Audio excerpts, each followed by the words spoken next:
En este episodio, una misteriosa enfermedad afecta a cientos de funcionarios. En mitad de la noche me desperté y la habitación daba vueltas. Tuve un caso terrible de vértigo.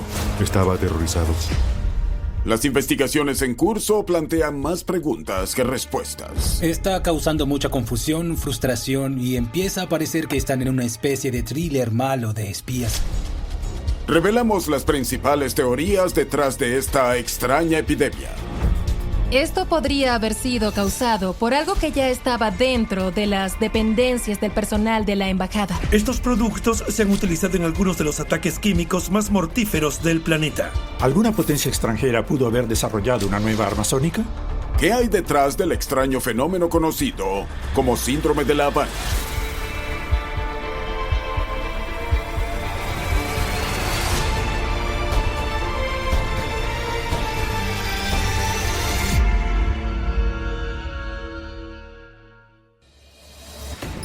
Noviembre de 2016. La Habana, Cuba. Mientras el sol se pone en la isla, un diplomático estadounidense y su esposa se relajan con amigos. La pareja acababa de mudarse a Cuba y sus nombres se mantuvieron anónimos en los informes, pero el diplomático y su esposa vivían en un desarrollo exclusivo llamado el Country Club. Estaban invitando a unos vecinos a tomar algo y de repente escucharon un sonido que llenó el aire. Y sonaba como el de las cigarras, solo que era un sonido metálico más penetrante. El ruido persiste durante la cena. A pedido de la pareja, los de mantenimiento revisaron la propiedad en busca de insectos o problema eléctrico que causara el ruido. No encontraron nada. El sonido persiste durante 3 meses, tiempo durante el cual la pareja cae enferma. Él y su esposa se habían sentido mal desde poco después de que comenzaran los sonidos. Algo dispersos para poder concentrarse. Poco después, el diplomático comparte su experiencia con sus compañeros de trabajo en la Embajada de Estados Unidos. Un colega de unos 30 años dijo que también escuchó ese sonido agudo y comenzó a experimentar problemas de salud y reprodujo un audio del incidente que había grabado. Es el mismo ruido que el diplomático ha estado escuchando durante meses. Días después, el diplomático y su esposa fueron examinados por médicos en Miami y les diagnosticaron síntomas de conmoción cerebral, cefalea, fatiga y desequilibrio. Otros diplomáticos y otras personas comenzaron a informar el mismo conjunto de síntomas. Durante los próximos 2 meses, más de 2 docenas de funcionarios en La Habana son diagnosticados con esta extraña condición. Algunas víctimas entraron en una segunda fase de enfermedad en la que tenían dificultades cognitivas mayores y problemas de audición y vista. Fue horrible. Los síntomas habían aparecido y no parecía haber tratamiento. Cabe preguntarse, ¿qué pudo haber causado eso en tantas personas? Para intentar saber por qué, el gobierno estadounidense abre una investigación en enero de 2017. El primer grupo de empleados de la embajada fue examinado minuciosamente en los Estados Unidos y en 2018 se publicó un informe en el Diario de la Asociación Médica Estadounidense. Quizás lo más grave y notable, que el estudio concluyó que los pacientes habían sufrido lesiones generalizadas en las redes cerebrales. Había un cambio físico en el cerebro de los pacientes. Era visible en las resonancias magnéticas, pero ese cambio fue menor en comparación con los resultados de varias pruebas neurológicas en cuanto a memoria, funcionamiento ejecutivo y orientación espacial. Según el estudio, estos mismos efectos graves se producirían después de un accidente automovilístico o una explosión devastadora. Pero ninguna de estas víctimas ha experimentado este tipo de trauma. Desconcertados, los médicos llaman a esta misteriosa enfermedad Síndrome de La Habana. ¿Se estaba propagando algún virus o infección extraña? Esto fue una gran preocupación para múltiples agencias gubernamentales. Sin razón aparente, sus empleados cayeron como moscas. No estaban matando a nadie, pero sí incapacitándolos para funcionar en sus trabajos y a veces en su vida diaria. En 2018, el gobierno de Estados Unidos recurre a la CIA, el Departamento de Defensa, el Departamento de Estado y los CDC para investigar más a fondo. Al comienzo de los síntomas, las víctimas escuchaban chirridos, chasquidos y también sentían una cierta presión en la cabeza. Dijeron que escuchaban esos sonidos en sus casas o en sus habitaciones de hotel y que la sensación tenía una cierta direccionalidad. casi como si atravesara una pared o una parte específica de la habitación. Según el testimonio de las víctimas, los funcionarios creen que tienen la respuesta. Los diplomáticos y oficiales de la CIA o espías fueron los afectados. No estaba afectando al público en general. Por lo que la primera suposición de Estados Unidos es que podría haber sido un arma sónica encubierta. En octubre de 2017, el presidente Trump celebró una conferencia de prensa en la que calificó los incidentes como un ataque muy inusual. Estaba haciendo pública la idea de que era un arma. El sonido, como todo, puede ser y ha sido convertido en arma. No es algo en lo que pensamos porque no podemos verlo, pero en ciertas frecuencias puede causar vómitos y malestar interno y tal vez incluso la muerte. Es algo que los nazis intentaron aprovechar durante la Segunda Guerra Mundial. El régimen nazi tenía un equipo de científicos trabajando en armas que, según afirmaban, revolucionarían la guerra. Y su arquitecto jefe, Albert Speer, desarrolló uno que se llama cañón acústico. La idea era matar o herir a alguien enfocando o magnificando ondas sonoras en un plato reflectante. A 200 o 400 metros se informó que el sonido causaba vértigo y náuseas debido a la vibración de las estructuras del oído interno. A distancias más cercanas podía incluso dañar órganos internos. Pero esta arma tiene un grave defecto. Los platos reflectores son tan grandes que es difícil maniobrarlos, y cualquier daño a los platos los dejaría inoperables. Si bien el cañón acústico de los nazis nunca se utilizó en batalla, allana el camino para versiones modernas. A principios de la década de los 2000, Estados Unidos desarrolló un arma que llamó LRAD, o dispositivo acústico de largo alcance por sus siglas. Estos son capaces de proyectar pulsos o haces de sonido muy potentes hasta a 3 kilómetros de distancia. Y si están configurados para emitir un sonido agudo de alto decibelio, podrían ser usados como elemento disuasorio. Hoy en día, nuestro ejército utiliza el LRAD para controlar multitudes y repeler a los piratas de los cruceros. Con decibelios suficientemente altos, son capaces de provocar dolor, vértigo e incluso pérdida auditiva permanente. Es una pista prometedora, pero los expertos dicen que hay un problema con la teoría del arma sónica. Los LRAD no son armas sutiles. Definitivamente son muy ruidosos y, dado que ninguno de los pacientes en La Habana había informado haber escuchado un sonido fuerte, sus informes no son realmente consistentes con el uso de un LRAD. Entonces la pregunta es, ¿alguna potencia extranjera ha desarrollado una nueva arma sónica?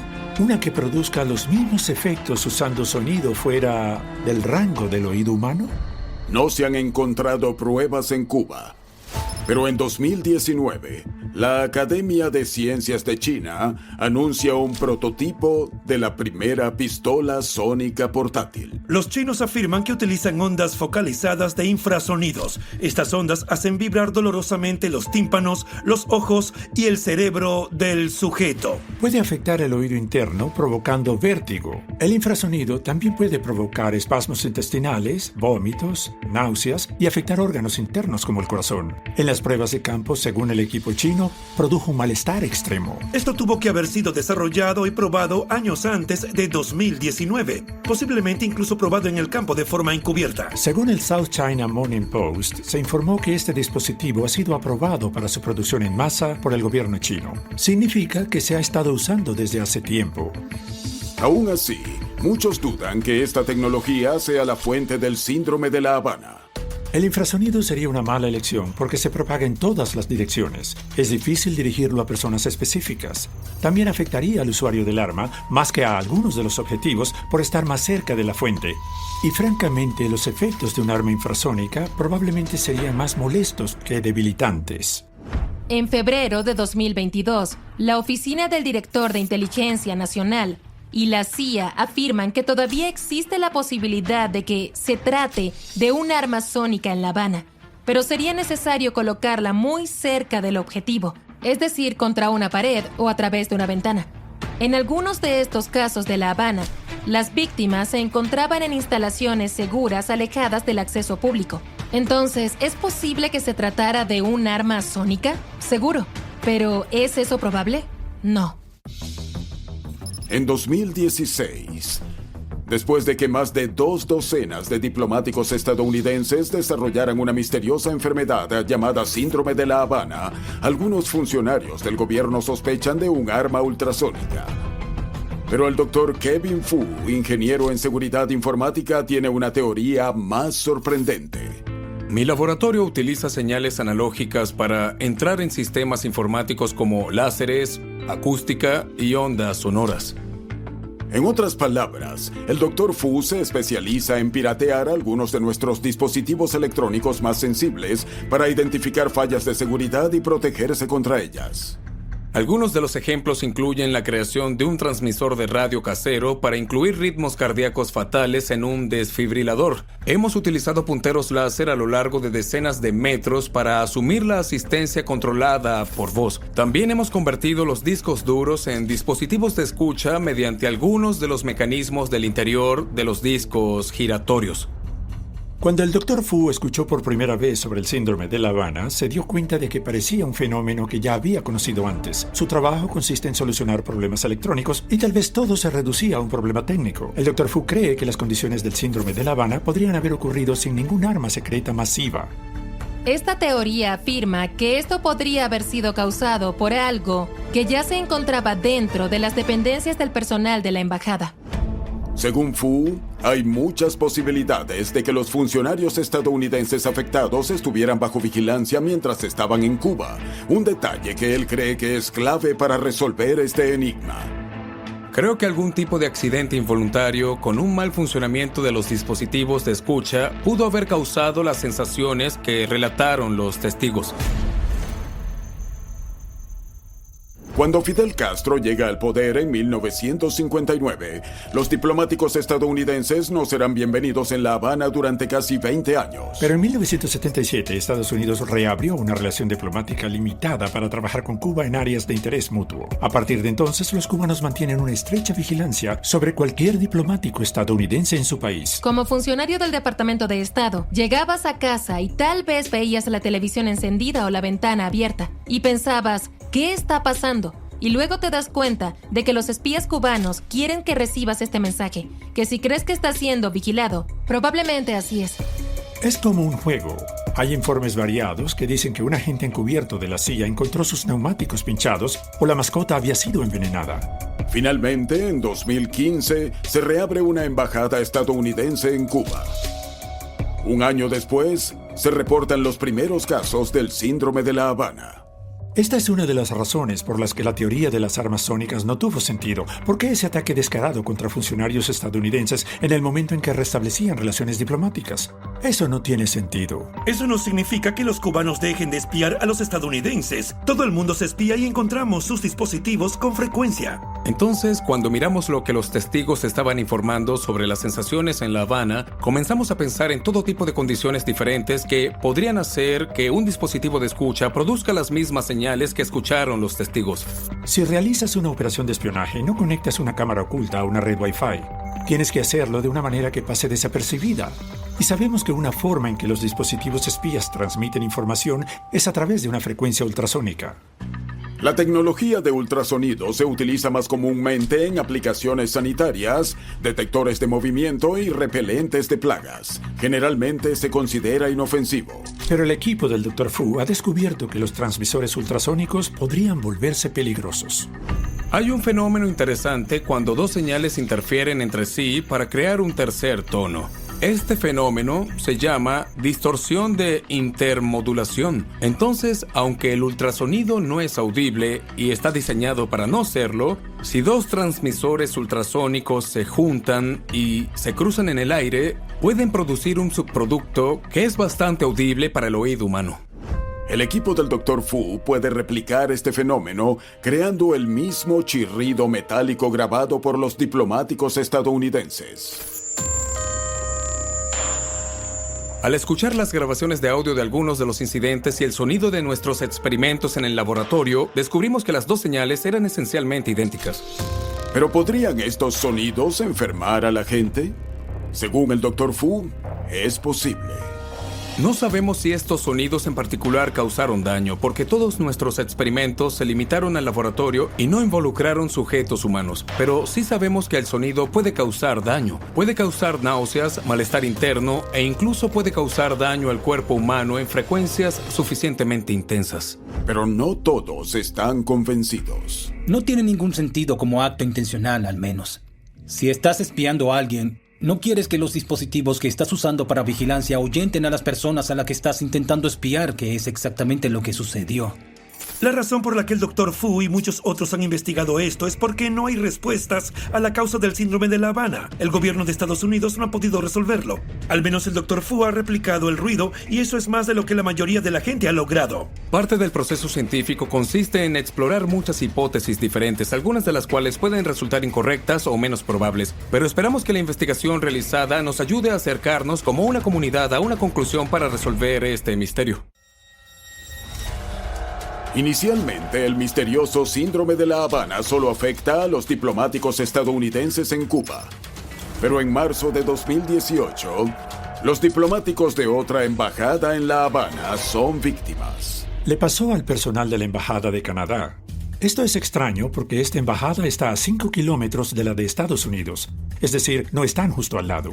Los diplomáticos canadienses y sus familias comenzaron a informar exactamente los mismos tipos de síntomas que había informado el personal de la Embajada de Estados Unidos: desorientación, náuseas y mareos. Al final, 40 diplomáticos canadienses se enferman, por lo que el gobierno canadiense acabó sacando a sus diplomáticos de Cuba. Para 2019, la fuerza laboral de Canadá en La Habana se reducirá a la mitad. Esa enfermedad, cualquiera que fuera, estaba limitando gravemente su capacidad para mantener relaciones diplomáticas en Cuba. Ese mismo año, los funcionarios canadienses inician su propia investigación. Los estadounidenses estaban contentos de contar con la ayuda. Carecían de motivo, medios y sospechosos. Estaba causando mucha confusión, frustración y empezaban a sentir que estaban en una especie de thriller malo de espías. Entre los investigadores canadienses se encuentra el Dr. Alon Friedman, que trabaja en un prestigioso centro de investigación del cerebro en Nova Scotia. El Dr. Friedman es un neurocientífico que estudia la barrera hematoencefálica y en particular las sustancias químicas que pueden cruzar esa barrera, que protegen normalmente al cerebro de los ataques químicos. Aunque algunos investigadores han analizado las causas, tal vez sónicas o físicas, el Dr. Friedman está investigando si puede ser una característica química. Si bien la barrera hematoencefálica protege contra muchas sustancias químicas, resulta que la cantidad de sustancias químicas que pueden cruzar esa barrera sigue siendo muy grande. Por eso el Dr. Friedman quiere analizar todas las posibilidades. Ni siquiera se trata de encontrar una aguja en un pajar, es mirar un pajar y no saber si hay agujas dentro. El Dr. Friedman realiza escáneres cerebrales y resonancias magnéticas a 23 diplomáticos canadienses y sus familias. Las evaluaciones iniciales confirman que los canadienses tienen tejido cerebral dañado al igual que los estadounidenses. Además, el Dr. Friedman realizó una serie de análisis de sangre, así como algo llamado la espectrometría de masas. Esta es una técnica que crea una huella digital para una sustancia química, lo que le permite saber exactamente qué hay allí y cómo está compuesta. Específicamente, estaba buscando neurotoxinas, porque todos los síntomas son consistentes con algún tipo de daño o efecto en el sistema nervioso. Resulta que encuentran neurotoxinas. Las encuentran en cada paciente sintomático que examinan. Todos tenemos algunas toxinas en el cuerpo, pero según este estudio parece que el síndrome de La Habana podría haber sido causado por un arma química. El patrón de lesiones cerebrales en los pacientes de La Habana es consistente con la exposición regular a dosis bajas de una clase de neurotoxinas llamadas inhibidores de la colinesterasa. Estos productos químicos se han utilizado en algunos de los ataques con armas químicas más mortíferos del planeta. Ahora bien, los inhibidores de la colinesterasa, como su nombre indica, inhiben su funcionamiento. Esta sustancia química es crucial para la comunicación entre el cerebro y los músculos. Si sus células cerebrales no pueden comunicarse entre sí, tiene problemas para pensar. Algunos inhibidores de la colinesterasa se han convertido en armas. Un ejemplo famoso es el sarín, desarrollado originalmente por la Alemania nazi. Era tan devastador que incluso Hitler tenía miedo de utilizarlo. Otra variante de esta sustancia química se llama Novichok. Se trataba de una sustancia química que se encontró en el torrente sanguíneo del líder opositor ruso Alexei Navalny, quien fue envenenado en 2020. Obviamente, los inhibidores de la colinesterasa pueden ser muy peligrosos, incluso mortales. El Dr. Friedman quiere saber qué tipo de inhibidor de la colinesterasa está afectando a estos pacientes. Después de más pruebas, el equipo del Dr. Friedman puede identificar la sustancia química. No es tan desagradable como el sarín o el Novichok. Es otra cosa llamada temefos. No es particularmente letal, pero la exposición regular puede provocar síntomas como mareos, desorientación, sensibilidad a los sonidos, síntomas que se alinean con lo reportado en La Habana. Cuando el síndrome de La Habana apareció por primera vez en las noticias, mucha gente decía que parecía un arma. Pero también existe una posibilidad menos siniestra. El temefos se utiliza ampliamente en todo el mundo como agente para controlar los mosquitos. Ataca el sistema nervioso de las larvas, impidiendo que se conviertan en adultos y por tanto ayudando a detener la propagación de enfermedades transmitidas por mosquitos. Es un pesticida. El Dr. Friedman concluye que estos diplomáticos y sus familias han estado expuestos a pesticidas. ¿Podrían ser los responsables los altos niveles de pesticidas? En marzo de 2015, el Zika se detecta oficialmente en Brasil y en 2016, la Organización Mundial de la Salud lo declara una emergencia de salud pública. El virus Zika se transmite por picaduras de mosquitos. Los países estaban fumigando como locos contra mosquitos. Lugares tropicales y semitropicales como Cuba utilizaban grandes cantidades de temefos. Y el momento parece adecuado. Cuba informó de su primer brote del virus Zika en marzo de 2016. Los diplomáticos estadounidenses informaron síntomas del síndrome de La Habana unos 6 meses después. Los registros canadienses confirman que en 2017, la Embajada de Canadá y sus alrededores aumentaron el uso de pesticidas temefos, lo que coincide aproximadamente con los síntomas de los trabajadores de su embajada. De hecho, la EPA lo ha prohibido como pesticida residencial debido a sus efectos neurológicos. Pero no todos están convencidos de que Friedman haya resuelto el misterio. El temefos se estaba utilizando en todas partes de América, no solo en las residencias diplomáticas, fue en oficinas del gobierno cubano, hogares cubanos y docenas de otros lugares donde el síndrome de La Habana no ocurría. ¿Qué pasa con Brasil? ¿Qué pasa con Colombia? Si el temefos causara esta enfermedad, se habría notado que afectaba a un grupo mayor en todo el mundo. De todos modos, el Dr. Friedman todavía cree que una sustancia química podría ser la causa. Esto no significa que no pueda haber algún tipo de agente neurológico en juego. Friedman no pudo probarlo todo, probó un puñado de posibles candidatos, y es posible que hubiera algo más en juego que no probó. Al final, no podemos descartar que el síndrome de La Habana haya sido causado por una exposición química. ¿Existe otra arma química que aún no conocemos? Ojalá no, pero tal vez. Mientras los crecientes temores sobre el misterioso síndrome de La Habana amenazan las relaciones entre Estados Unidos y Cuba, el gobierno cubano lanza su propia investigación. En 2018, los funcionarios cubanos anuncian sus hallazgos e identifican a un nuevo culpable sorprendente. De antes, Estados Unidos ha creído que Cuba está detrás del síndrome de La Habana. Le da ese nombre. El presidente sale por televisión culpando a los cubanos. Eso da muy mala impresión. Algunos en la Casa Blanca llamaban a esto un acto de guerra, por lo que los cubanos estaban muy ansiosos por limpiar su nombre. El gobierno cubano entrevistó a unos 300 vecinos de estos diplomáticos. Dijeron que habían ido a las viviendas del personal de la embajada, que habían analizado muestras de aire y petróleo, y que habían realizado decenas de exámenes médicos para ver si las personas en los alrededores habían sido afectadas, y dijeron que no encontraron nada. Los cubanos decían que no se conocía ninguna forma de energía que pudiera dañar de forma selectiva el cerebro, como decían los médicos. Incluso dudaban de que existiera tal síndrome. En cambio, ofrecen una explicación alternativa tanto para los sonidos como para los síntomas. El gobierno cubano en su informe teorizó que no fue causado por armas sónicas y que el chirrido escuchado por todos eran grillos. Los síntomas, según el gobierno cubano, podrían ser causados por el estrés. Después de tantas horas investigando, evacuando a diplomáticos, realizando extensos exámenes médicos, sugerir que tal vez la gente simplemente estaba agotada por el sonido de los grillos, eso suena a insulto. Dos biólogos, Alexander Stubbs de Berkeley y Fernando Montealegre Zapata de la Universidad Lincoln, investigan la afirmación de Cuba. Para ellos, ese sonido metálico grabado en La Habana les es familiar. Estos biólogos tenían una enorme base de datos de los sonidos de diferentes tipos de insectos, sus llamadas de apareamiento. Y lo que descubrieron los biólogos es que los sonidos grabados en La Habana coinciden precisamente con los de un tipo particular de insecto, que es el grillo de las Indias. Además, este grillo de las Indias, en particular, reside en Cuba. Para confirmarlo, utilizan tecnología de audio de última generación. El análisis de audio forense puede ser increíblemente específico hoy en día. Los patrones de ondas sonoras pueden ser como huellas dactilares, incluso pueden utilizarse para condenar a asesinos. Lo interesante es que cuando se aplican algunas de estas técnicas foráneas acústicas a lo que se grabó en Cuba, se obtiene una coincidencia exacta con la llamada de apareamiento. Obviamente los grillos no son tan amenazantes como un arma sónica o una neurotoxina mortal, pero este no es un grillo común y corriente. El grillo de las Indias puede chirriar a 100 decibeles, el mismo volumen que un tren subterráneo. Puedes imaginar que si tuvieras una pareja en tu residencia, podría ser una noche realmente dura, especialmente si no estás acostumbrado a esos sonidos.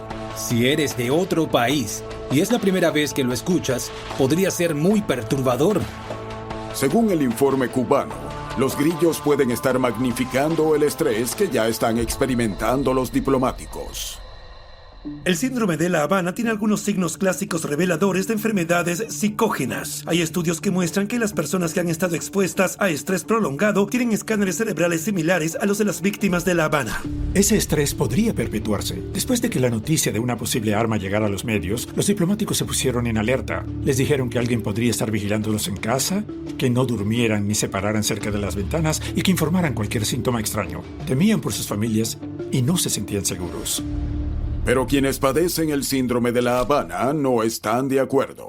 Varias personas se enfermaron antes de que hubiera una alerta, antes de que llegara a los titulares y la gente entrara en pánico. Los primeros 4 casos fueron agentes de la CIA, personas que están capacitadas para lidiar con cantidades masivas de estrés. Con opiniones divididas sobre la teoría del grillo, el gobierno de Estados Unidos convoca a un equipo científico de élite para realizar su propio análisis. El gobierno federal tenía una junta asesora semisecreta conocida como Jason.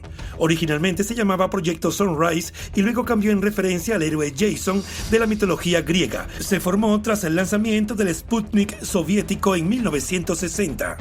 Jason atrajo a los científicos más selectos del país para asesorarlos en asuntos de defensa.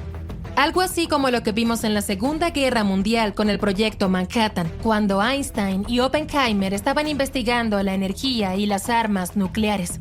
Hoy en día hay entre 30 y 60 de los mejores científicos de nuestro país involucrados en Jason. Y solo se activan cuando hay una tarea difícil entre manos. En este punto, el gobierno de Estados Unidos ve el síndrome de La Habana como un asunto tan difícil que luego recurren a Jason. Por una solicitud de la Ley de Libertad de Información, el informe ultrasecreto de Jason de 2018 se hizo público y aunque gran parte de él fue transcrito, los científicos coincidieron en que los ruidos de las grabaciones de La Habana eran grillos.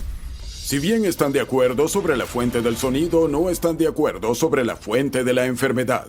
El informe continúa diciendo: no se puede descartar que los sonidos percibidos, aunque no sean dañinos, sean introducidos por un adversario como engaño para enmascarar un modo completamente ajeno de causar enfermedades en el personal diplomático. Básicamente decían que estos grillos podrían ser una distracción para ocultar otra forma de ataque. Y de repente, que los cubanos echaran la culpa a los grillos, les pareció muy conveniente. Quizás los cubanos estuvieron involucrados, quizás no. De cualquier manera, nos quedamos sin idea de qué estaba enfermando a nuestra gente. Diciembre de 2017. Moscú, Rusia. El agente de la CIA, Mark Polimeropoulos, está dormido en su habitación de hotel cuando lo despierta un sonido extraño. En mitad de la noche me desperté y la habitación daba vueltas. Tuve un caso terrible de vértigo. No pude levantarme. Me estaba cayendo. Tenía tinnitus, que es un zumbido en los oídos. Tenía un terrible dolor en la parte posterior de mi cabeza. Estaba desorientado y yo estaba francamente aterrorizado. En ese momento, Mark cree que tiene un caso grave de intoxicación alimentaria. He estado en Irak y Afganistán. Me habían disparado muchas veces, pero estaba asustado. Mark, un agente veterano, ha estado destinado en misiones encubiertas por todo el mundo. Fui subjefe de operaciones del Centro de Misiones de Europa y Eurasia, la cual consistía en la supervisión de todas las operaciones clandestinas de la CIA, desde Irlanda hasta las zonas lejanas de Rusia. Abarcaba 11 zonas horarias. Mi posición era el equivalente a un general de 3 estrellas.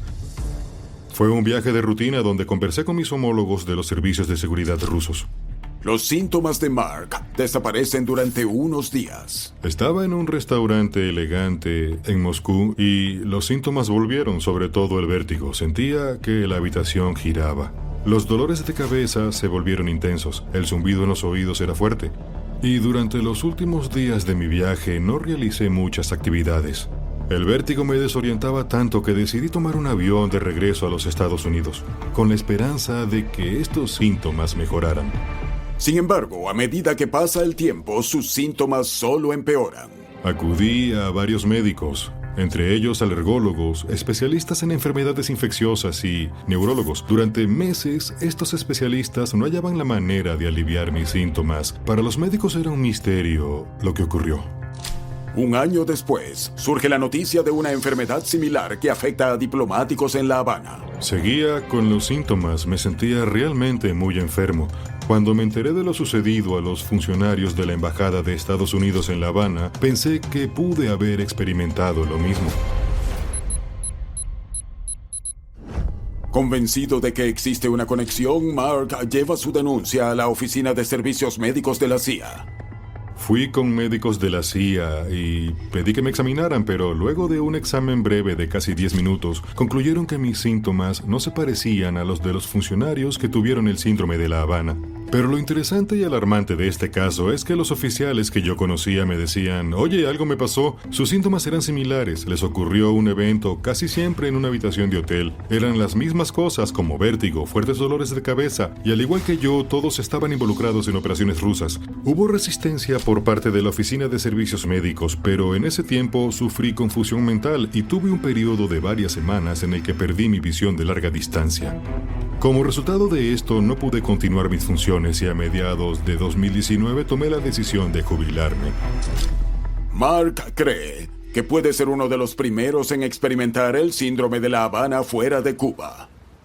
En junio de 2018, un grupo de diplomáticos fueron evacuados de Guangzhou, China, con síntomas similares. Desde entonces han surgido aún más casos posibles en Georgia, Polonia, Taiwán, Australia, y la lista continúa: Colombia, Kirguistán, Uzbekistán y Austria.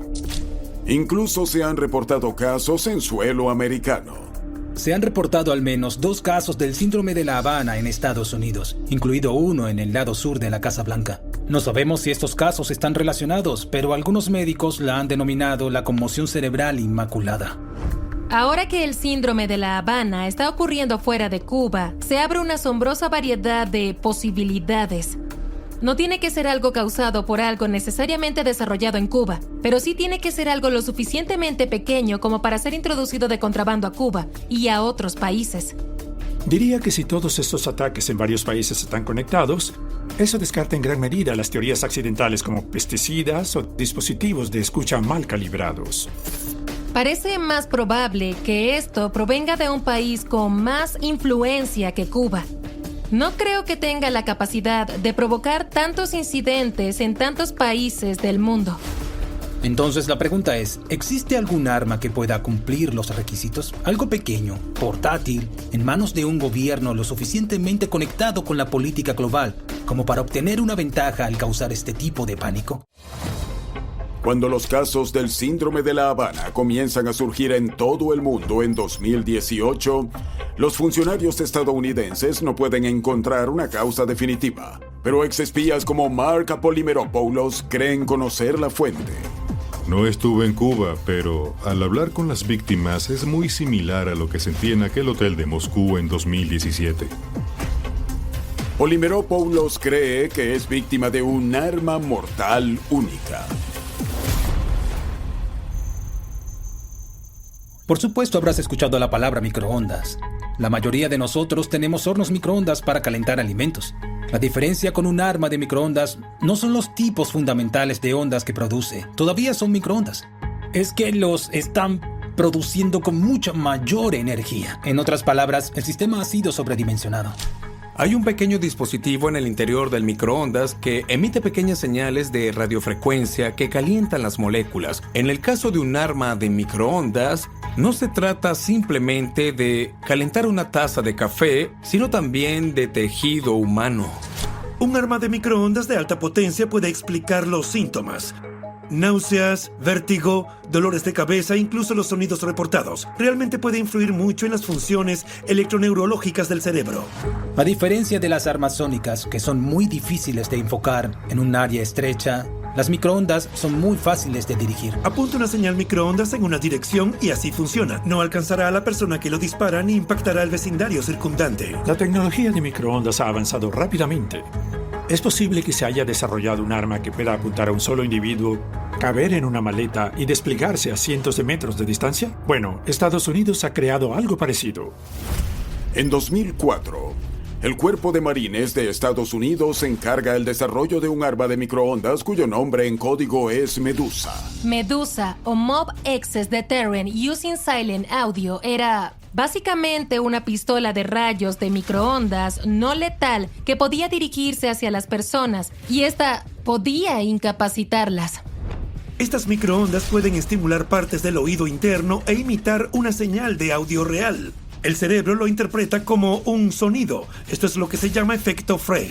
Medusa puede hacerte sentir como si estuvieras escuchando diferentes tipos de sonidos, incluso sonidos reconocibles como voces dentro de tu cabeza. Esto podría ser la fuente de los sonidos reportados por quienes padecen el síndrome de La Habana. Aunque Estados Unidos ha estado jugando con estas armas durante unos 20 años, sabemos de otros países que las han estado utilizando. Rusia usó un arma de microondas contra Estados Unidos en la Guerra Fría. A partir de 1953 y hasta 1976, las autoridades soviéticas apuntaron con un haz de microondas casi constante a la embajada de Estados Unidos en Moscú. Su objetivo era interferir con las comunicaciones dentro de la embajada de Estados Unidos. Los funcionarios de inteligencia lo llamaron la señal de Moscú. Aunque lo detectaron tempranamente durante los controles de rutina, los funcionarios estadounidenses lo mantuvieron en secreto. Solo cuando el embajador estadounidense en Rusia, Walter Stossel, amenazó con dimitir en 1975, se informó a los miembros de su personal. Los funcionarios de la embajada se hicieron pruebas y muchos de ellos tenían recuentos elevados de glóbulos blancos. Walter Stossel, como 2 de los 3 embajadores que le precedieron, murió de cáncer. Tenía una forma grave de leucemia que, según los informes, le hacía sangrar los ojos. Más de 100 empleados presentaron una demanda contra Estados Unidos por exposición a la señal de Moscú, pero un estudio del Departamento de Estado encontró que no había pruebas convincentes de efectos adversos para la salud. Ahora las demandas se retiran y básicamente desaparece de la vista pública. Hasta que estas aflicciones, estos casos misteriosos surgen en La Habana. ¿Podría el síndrome de La Habana ser la siguiente fase de una operación encubierta que lleva décadas? Creo que lo que les ocurrió a mis colegas en la Embajada de Estados Unidos en Cuba y lo que yo sufrí no es más que una continuación de lo que los soviéticos nos estaban haciendo en la Embajada de Estados Unidos en Moscú.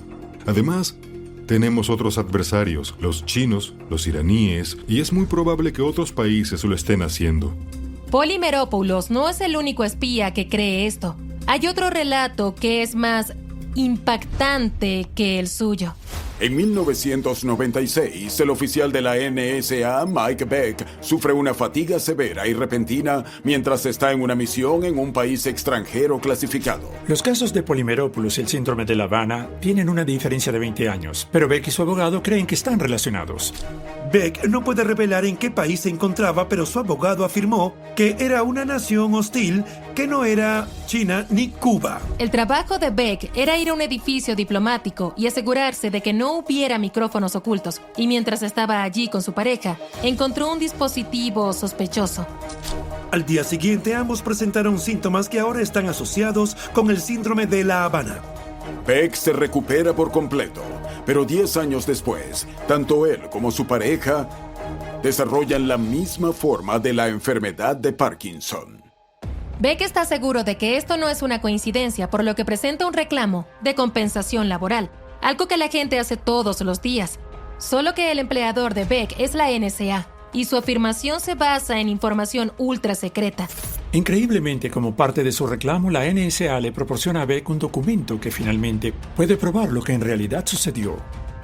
El memorando que recibió Beck dice que hay información de inteligencia de 2012 que asocia el país hostil al que viajó el señor Beck a fines de la década de 1990 con un arma de sistema de microondas de alta potencia que puede tener la capacidad de debilitar, intimidar o matar a un enemigo con el tiempo y sin dejar evidencia. Continúa diciendo esto. La información de inteligencia indicó que esta arma está diseñada para bañar la vivienda de un objetivo en microondas, causando numerosos efectos físicos, incluido el sistema nervioso dañado. ¿Es esto una prueba del síndrome de La Habana? Bueno, no, pero sí demuestra que lo que le pasó a Beck puede ser lo mismo que pasó en La Habana. Pero al menos ahora tenemos confirmación de que tal arma existe. Y si alguna vez encontramos evidencia de que esa arma está en Cuba o en algún otro país, eso podría explicarlo todo. No podemos asegurar lo que sucedió. Sabemos que la enfermedad es real. Y el 8 de octubre de 2021, el Congreso aprueba la ley de La Habana para compensar a los funcionarios gubernamentales con lesiones cerebrales por síndrome de La Habana. Hasta el momento, 1,000 personas han denunciado lesiones relacionadas con el llamado síndrome de La Habana. Y aunque la investigación sigue activa, no se han encontrado pruebas concretas de que un adversario estadounidense sea culpable. Soy Lawrence Fishburne. Gracias por ver Grandes Misterios de la Historia.